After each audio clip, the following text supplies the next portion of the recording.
Tales of children living and surviving in the wild have fascinated us for centuries. From Romulus and Remus, the mythical twins raised by a she-wolf, to the legendary Tarzan of the Apes. Each of these wilderness children has reportedly learned the ways of the jungle, the language of their adopted family, and survived for years away from all human contact. But are these stories fact or fiction? Could a child really survive alone in the forest? Would animals care for rather than eat a human baby?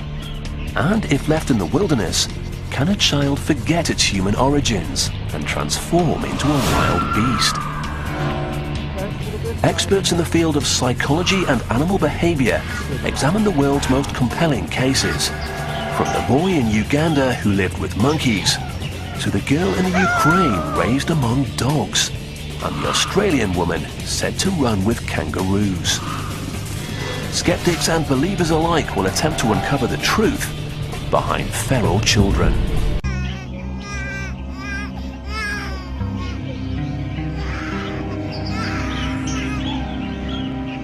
If a baby were left alone in the woods, how would it manage to survive?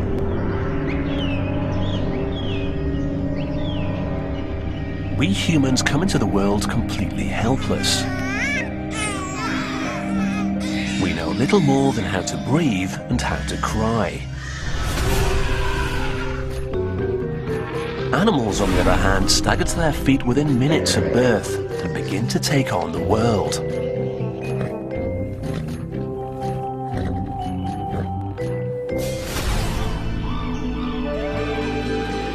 They instinctively know how to get nourishment from their mothers. Life is a struggle, and only the fittest survive. Human and animal offspring do have some things in common, but a human child is ill-equipped to face the world on its own. So if a child is removed from its parents and the comforts of home, could it survive? And is it possible that in the absence of its own mother, a nurturing monkey would step in? We've all heard this sort of story before. Tales of so-called feral children who live in the wild, often as part of a family of animals. But are these stories real? Would I rule it out? No. It may be possible, it may have been possible, it may have happened. My gut instinct is to say some are probably real and some are not. Although rare, tales of wild children have appeared all over the world. Oksana Malaya, known as the Ukrainian dog girl, lived for years with a pack of dogs. In South Africa, a boy named Lucas allegedly spent his childhood in the care of a troop of baboons. Amala and Kamala were a pair of Indian girls who local police found sleeping in a wolf den. These stories are intriguing and oddly compelling. But what's the truth behind feral children? The word feral has many different meanings, but here we're using it in the sense of children who either reared themselves without human companionship, or more likely were reared by some form of animal. Dr. Douglas Candland has studied the phenomenon of feral children and their alleged interactions with wild animals. He's examined hundreds of reported cases and says that most rely on eyewitness accounts and have certain elements in common. They all said the child had no recognizable speech. The child did not like to eat cooked food. The child walked on all fours. So, quite properly, people were saying, this is a wild child.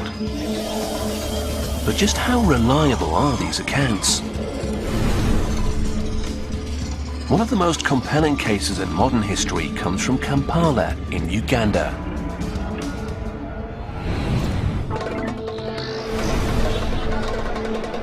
Kampala is home to over 1 million people who, like most city dwellers, face a sometimes difficult commute to work. But one wrong turn on these dusty roads can lead to some of the world's thickest jungle. 2 hours south of Kampala, on the edge of Africa's untamed forests, lies Bombo Village. It was here, in 1991, that a remarkable story emerged.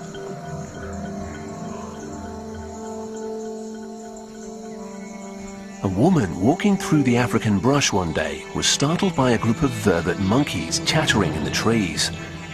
The monkeys were a common sight around the outskirts of the village, often stealing food and bothering the locals. But as the woman watched them, she caught a glimpse of something that terrified her. A dark form crouching in the branches. The creature that caused her to run was a human boy. Later, when the woman realized what she'd seen, she went back into the jungle and brought the child home. News of the strange boy quickly spread. The local villagers felt sorry for him, but they weren't quite sure what they were seeing. Everybody came to see the new boy, who had hair all over, and he had no toe. The toe was bitten by monkeys. Children from the village recalled that when the boy first arrived, he was as wild as an animal. He could scratch you like you are not a human being. You know how a cat does? He could scratch you like a cat. They decided that the boy must have been in the forest for a while. Apparently, he hated to be kept indoors, wouldn't eat cooked food, and didn't like to wear clothes. And he wouldn't or couldn't talk. But the boy did seem to be able to communicate with the vervets and even moved like a monkey. He was moving like this, just like a monkey. Before long, locals were calling him a real-life Tarzan, the fictional boy who grew up in the jungle.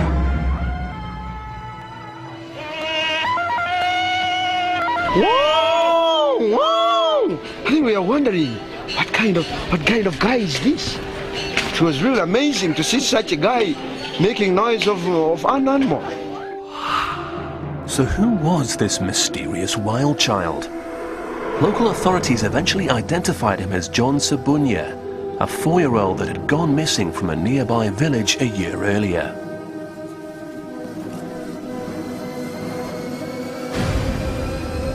To this day, the villagers believe it was the monkeys that helped this defenseless child to survive alone in the wild. It's a romantic notion, but is this really what happened? Perhaps the only way to find out for sure is to ask John Sabunya himself what he remembers.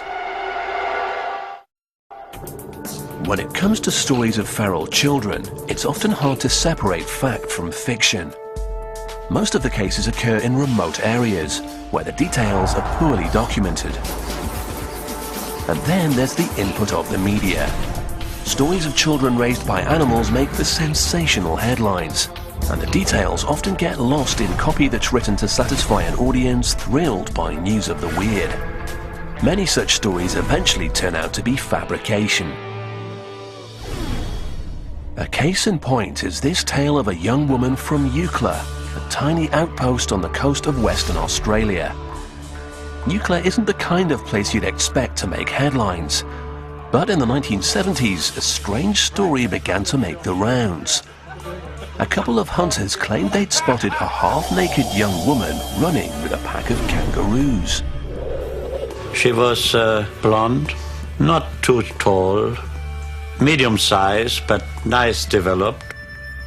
The rumor quickly spread, and curious sightseers began to flock to Eucla in search of the kangaroo girl.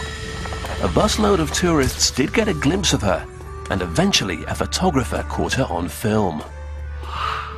The locals nicknamed her the Nullarbor Nymph, and the media had a field day. But the story turned out to be a hoax.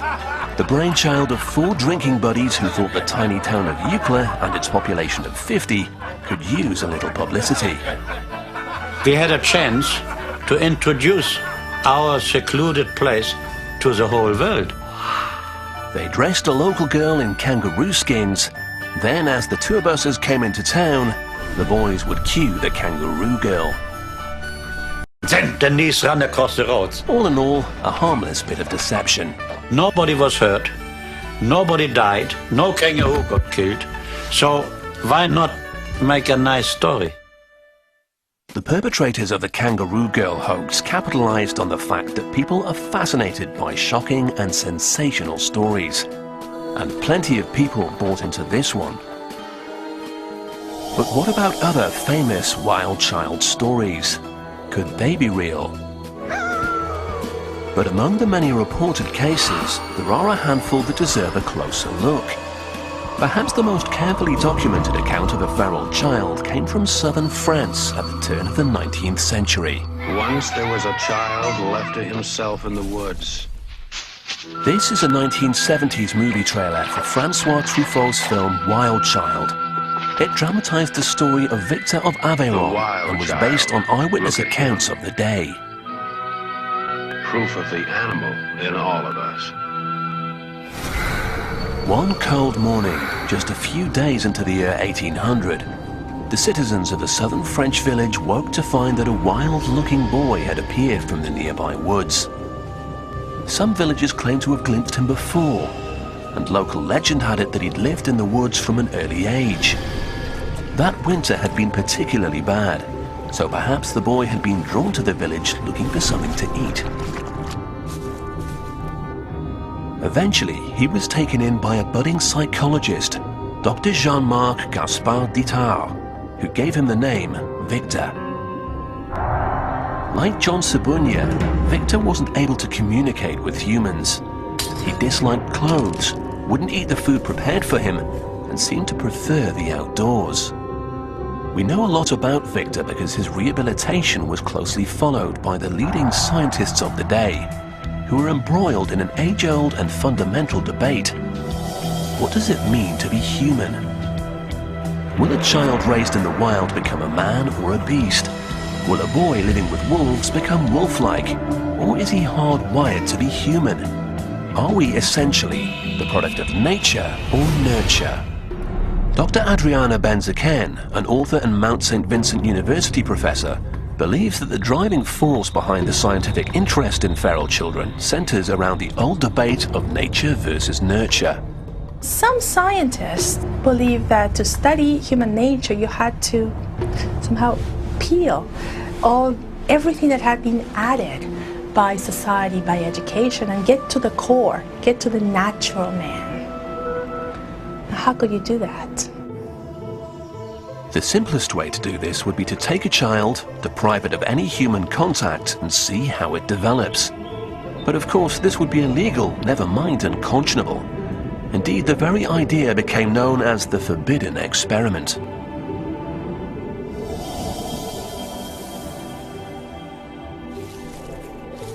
But then, scientists realized that there was another option: cases of feral children.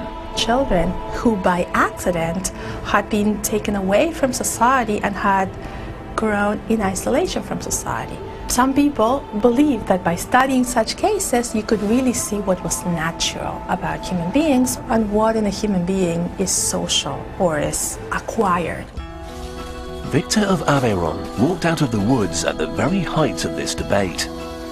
In the case of Victor of Aveyron, we have reports of sightings of him dating from at least a year before his definitive capture. There is a strong possibility that he had been living that way for at least 3 years and perhaps longer.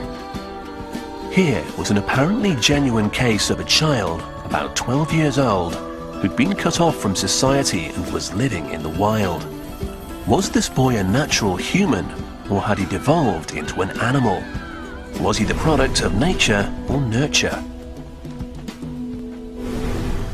But if Itard and the public had been expecting a noble savage, they were sorely disappointed. Victor was no Tarzan. As Truffaut's film shows, the boy remained wild and uncontrollable. Most disappointing of all was that while he clearly understood some words, Victor never really developed human speech. How could society get the answers it wanted if the boy couldn't give them? Itard's frustration grew as the boy continuously failed to respond, and his critics became increasingly hostile. In the end, Itard gave up, and Victor spent the rest of his life in an institution. But it seems that Victor started a trend. The interest in these stories somehow breeds more stories. By the early 20th century, cases of children allegedly raised by animals had appeared around the world. The most famous of these stories emerged from northern India. In 1920, a missionary traveling through the Bengal jungle was shocked to discover 2 infant girls living among a pack of wolves. Reverend Singh mounted a rescue mission to save the children, in the process killing their adopted wolf mother. He brought the girls back to the orphanage run by him and his wife in Midnapore, determined to give them a good Christian upbringing. The younger girl, Amala, didn't survive, and with the other, Kamala, progress was slow. Singh kept a journal which describes what you might expect from a child raised by wolves. She couldn't talk, walked on all fours, ate raw meat, and scratched at the door to be let out. It took years, but eventually Reverend Singh and his wife claimed to have taught Kamala to behave as a human. The scientific community learned of Kamala's case in the late 1920s when the story hit the British news. Sadly, by that time, Kamala had died of cholera. For decades, scientists debated whether Singh's tales of the wolf girls were true. The one person who could have told them was Kamala herself. But like Victor, she never learned to speak. This appears to be a common theme. Few, if any, children who grow up in the wild are reported to ever learn language. Scientists now believe that nearly all babies are born with the ability to learn to speak. But in order to master language, they have to hear it during their formative years. For Victor of Aveyron and Kamala, the window of opportunity may have closed during their time in the wild, away from human contact. The same appears to have been true of John Sabunya in Uganda. Although the facts of his early childhood are unclear, it appears that the boy was deprived of human contact for a period of between 6 months and a year. When the young child was brought out of the jungle and into the Ugandan village as a frightened wild boy, he too had trouble making himself understood. When he was annoyed, he used to make a lot of noise, crowing like an animal. His behaviors were different from ours. And then we wanted to know how is this boy communicating. He never knew how to speak, really. So did John ever learn to speak? And if so, what did he reveal about his time alone in the jungle?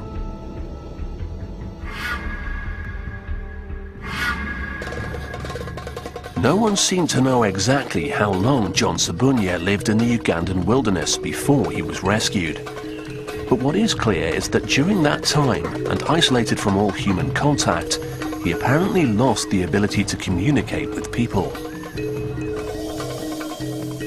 Shortly after John was rescued by the village woman, he was taken to an orphanage run by a Ugandan couple, Molly and Paul Waswa, who at any given time had up to 1,000 children in their care. But Molly admits that John was different from all the other children.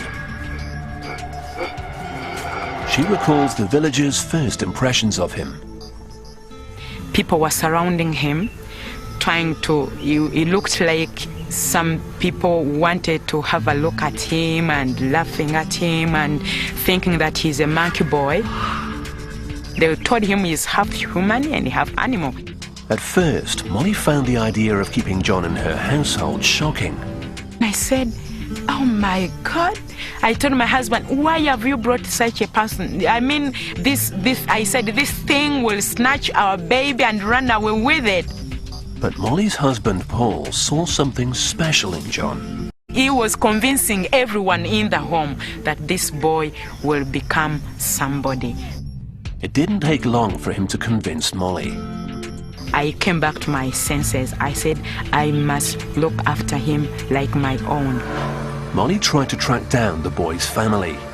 There were a number of stories circulating around the village about his parents, and eventually Molly gathered enough information to piece together John's story.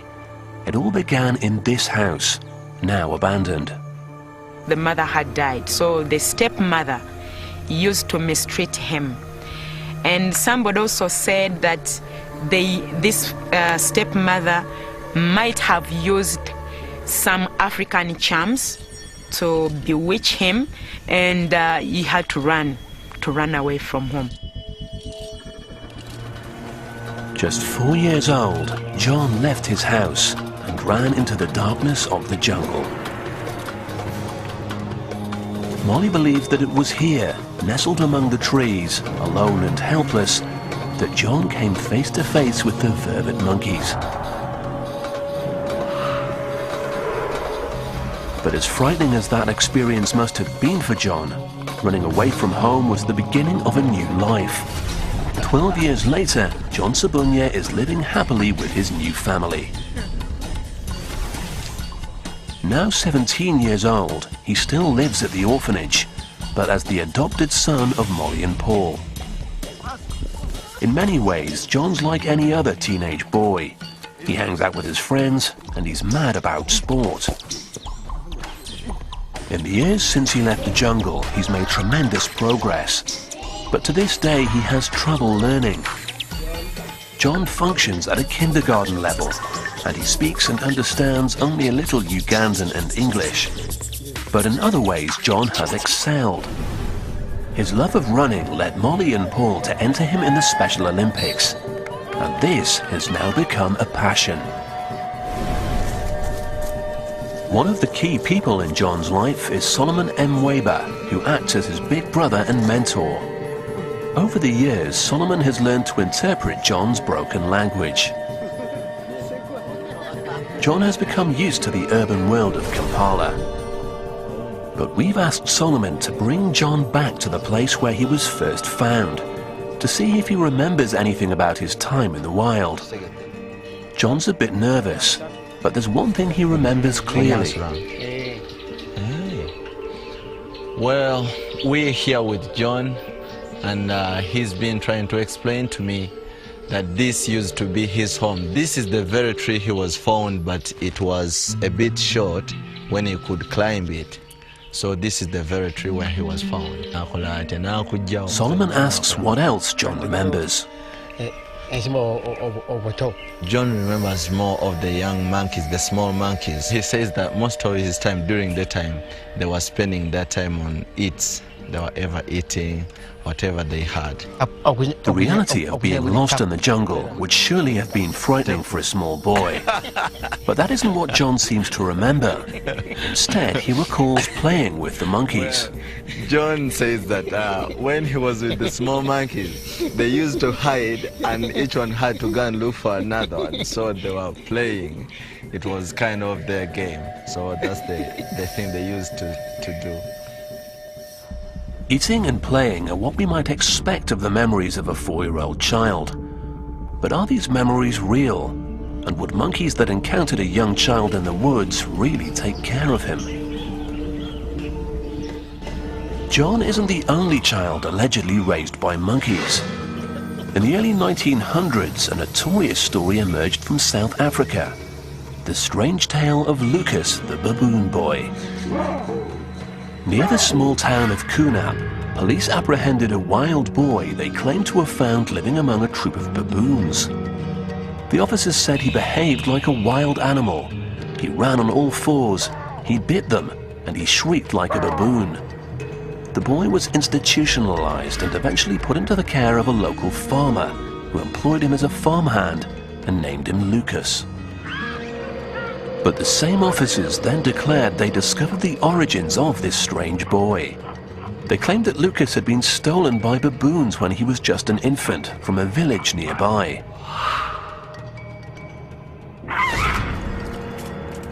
The case caused a sensation in the international media, and scientists were skeptical but intrigued.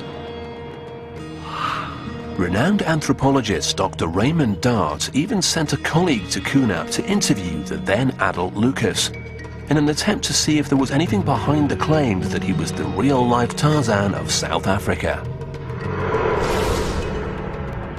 The idea of baboons raising a human infant sounds pretty far-fetched to 21st century experts.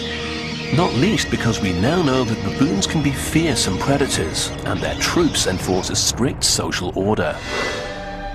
But there are several modern-day incidents caught on tape that suggest other higher primates might at least protect a human child. In 1996, a 3-year-old boy fell into the gorilla pen at the Brookfield Zoo in Chicago. Keepers tried to drive the gorillas back from the unconscious child. The crowd watched in horror as they saw Binti, the dominant female of the group, pick him up.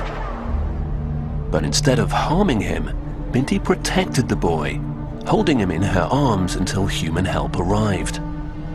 The images are compelling, but holding an unconscious child isn't the same as caring for another species. Dr. Stephen Suomi from the National Institute of Child and Human Development in Maryland studies the biobehavioral development of another primate species, the rhesus monkey, and he thinks the idea of cross-species nurturing is a theoretical possibility. We know that rhesus monkeys will form relationships with other animals, dogs, wild cats, horses, so it's possible, I would think, in theory, for these monkeys to form relationships with people over the long term as well. Dr. Suomi has observed a distinct pattern of response from the monkeys when it comes to human contact. The monkeys that we study here know all of the caretakers, they know the veterinarians, they know the individuals who collect data. They make decisions regarding the gender of the human they're interacting with, so they're more cautious around adult males than they are around adult females. And they make great differences in terms of the age of the humans that they're interacting with. And most interesting is the reaction of the monkeys to children.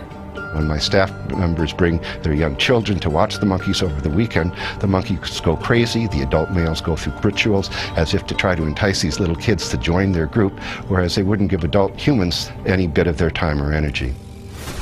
But Ugandan expert Peter Appel is highly skeptical that any primate would nurture a human child in the wild. He thinks the zoo incident is an aberration. From what I know about animal behavior, that is a very unique case, because their innate instinct would be to attack or kill this infant. Peter Appel is a veterinarian and Ugandan wildlife specialist. He works with a variety of primates, including vervet monkeys, the species that supposedly cared for John. And Appel has a slightly less romantic explanation as to how John survived with the monkeys. Vervets are by nature a trash species. They collect much more than they could eat. So probably what happened in this instance is that John survived on the leftover food that the vervets must have been collecting and couldn't finish. John would probably pick what was left over of that. This shifts the interpretation of the relationship between John and the monkeys. It was perhaps not the vervets that cared for John, but John who used them to survive. And as Peter explains, there's a clear difference between tolerance and caretaking.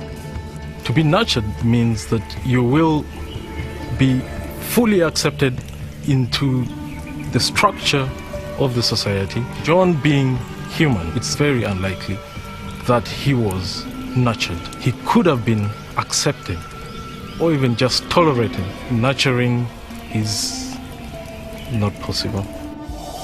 But what led the 4-year-old boy to the monkeys in the first place? Was it human survival instincts, a need for food, or was he in search of physical contact? Part of the allure of the wild child myth is the bond that occurs between human and animal. This is what makes these stories so compelling. But would a child deprived of human contact actually substitute an animal for a parent? Several recent cases seem to suggest they would. In the early 1990s, a story emerged from the Ukraine of a young girl living on a rundown farm. Her name was Oksana Malaya, and she was apparently raised by dogs. According to this Russian television report, Oksana was just 3 years old when her alcoholic parents first left her outside with the dogs. For 5 years, she slept in a kennel and lived as a dog, running on all fours, barking and eating with her canine companions. To observers, it seemed as though the young girl had turned to the dogs for affection when her abusive parents failed her. And Dr. Charles Nelson III, a professor of pediatrics at Harvard Medical School, believes they could be right. It may be that we humans are genetically programmed to seek affection, or at the very least, a stable relationship with another living thing. The question of whether we're hardwired to seek affection is a very interesting one, and the answer seems to be yes. In the case of Oksana, if this little girl was just left with dogs, she's going to form a relationship with those dogs. If we have this biological imperative to form a relationship, if your only option is a dog, you'll form a relationship with the dog. This biological imperative may well be a human survival mechanism. Although we're totally dependent at birth, we're genetically programmed to ask for help, because engaging a caregiver means we're likely to get the things we need to survive, like food and warmth.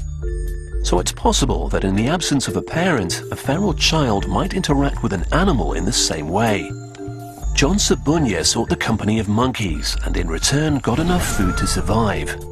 And Oksana Malaya looked to a pack of dogs for comfort, and they provided warmth. Oksana was finally rescued at the age of 13 and placed in a foster home. But what effect does this kind of extreme experience have on a child? Modern science has discovered that a young child's brain is highly impressionable. The developing brain cells are primed and ready to be sculpted into crucial neurological centers. One bundle of cells will become the language center, while others will govern the senses, emotions, and personality. The sculptor is the youngster's environment, everything they see, hear, and experience. When you see a parent interacting with a child, not only are you seeing a happy baby, but you're seeing this sculpting process at work, hardwiring healthy neurons to build a biologically balanced brain.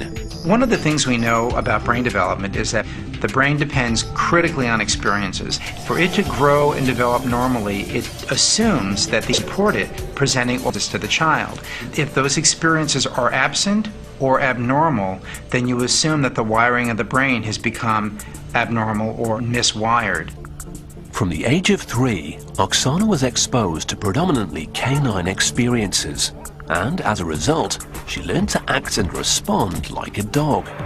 And John Sabunya apparently lost the critical learning and speech ability during his time in the jungle. That sensitive period, those first 3 to 5 years, are really an essential point in development for the brain to get wired correctly. If the brain has been miswired early on, it's like having a bad foundation to a house. Clearly, these experiences had devastating effects on the children and on their development. But despite the appalling treatment she received from her parents, Oksana appears to have adjusted to her new environment. This 2001 interview on Russian television demonstrates that she's learned to speak. What makes you most happy? I like to run around like a dog, to bark and howl. Why? It is my nature. Scientists now understand that a child's brain has a remarkable ability to adapt and even rewire, depending on the length and severity of the experience and the age at which it took place. So what about John? As part of his work on feral children, Dr. Douglas Candland has followed John Sabunya's progress for years. He's now returned to Uganda to re-interview John as a 17-year-old, to see what, if anything, he can remember about his time with the vervet monkeys. Good to see you. It has been a long time. Candland first met John about 6 years ago, when he was still a young boy and had difficulty communicating. He's delighted to see that John has lost his inhibitions and even become an entertainer. But as a scientist, Dr. Candland still has questions about John's story.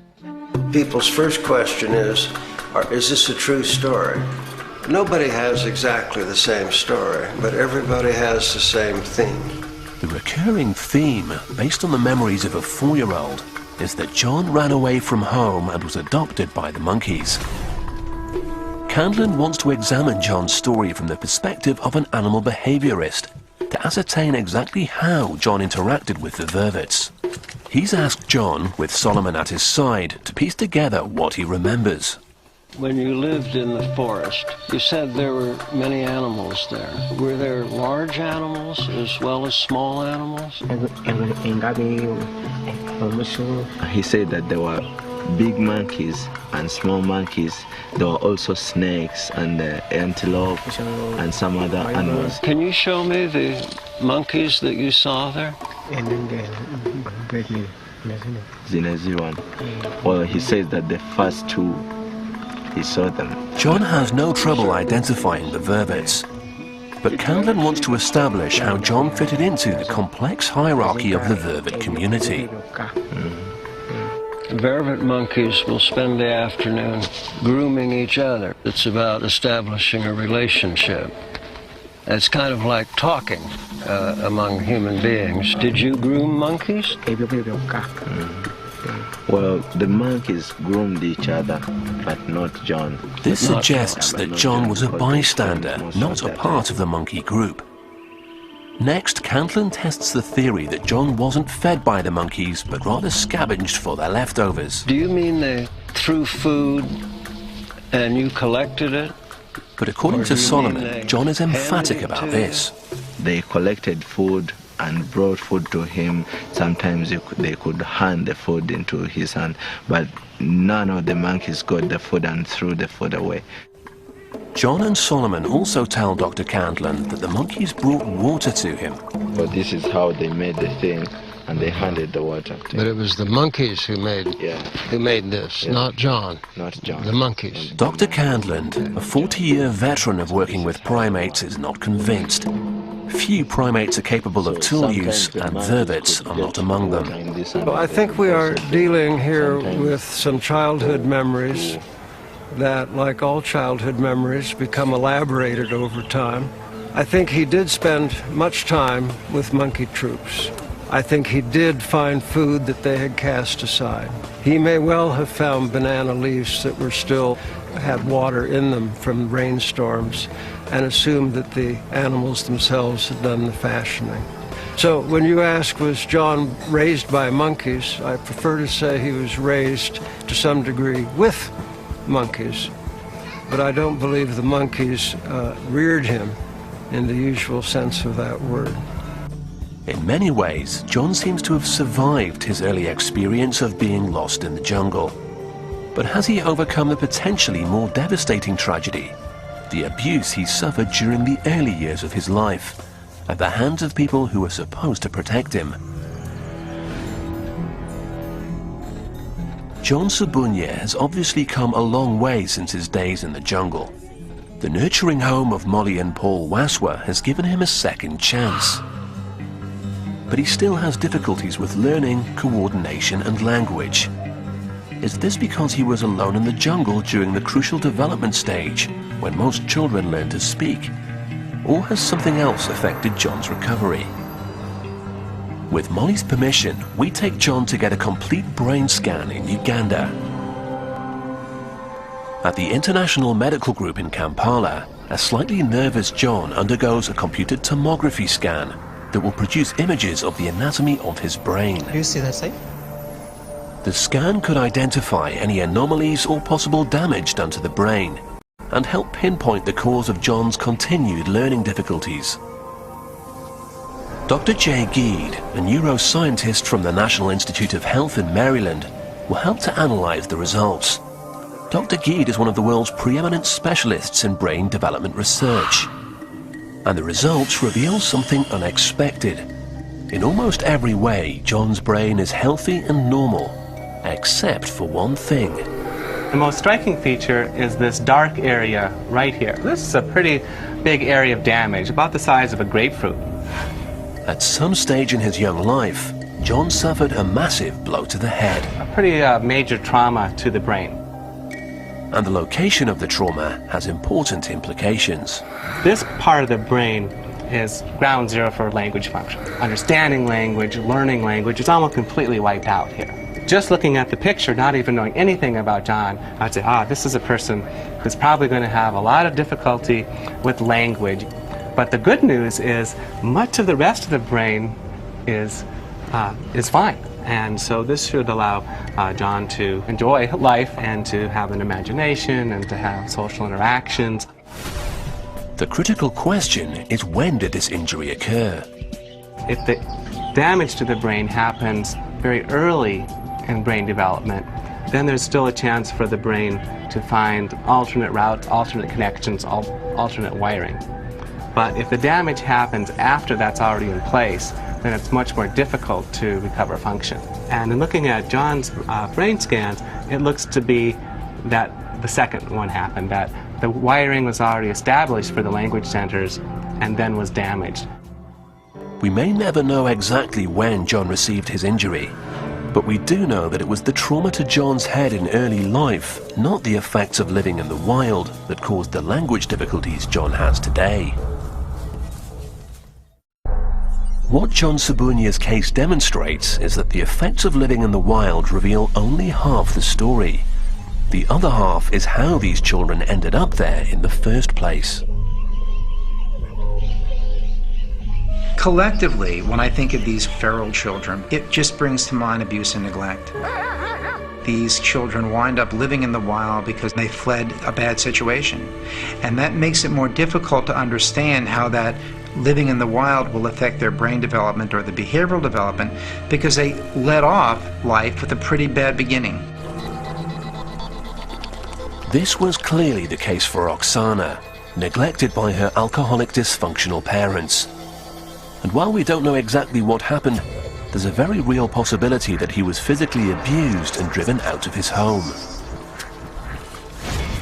On closer examination, many famous wild child cases come down to parents who have abandoned their unwanted offspring. This may even have been what happened to Victor of Aveyron. In Dr. Itard's notes, he mentions a straight-edged scar on the boy's throat.